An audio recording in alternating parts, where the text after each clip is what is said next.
It's late at night. You're tired, but your mind won't switch off. This is insomnia. And it's not just about sleep. It's about your brain staying alert when it should feel safe.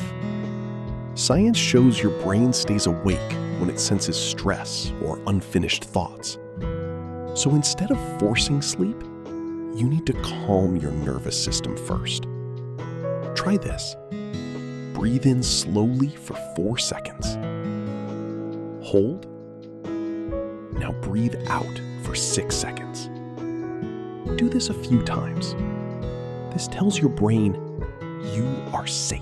And when your brain feels safe, sleep comes naturally. You don't fix insomnia by forcing sleep.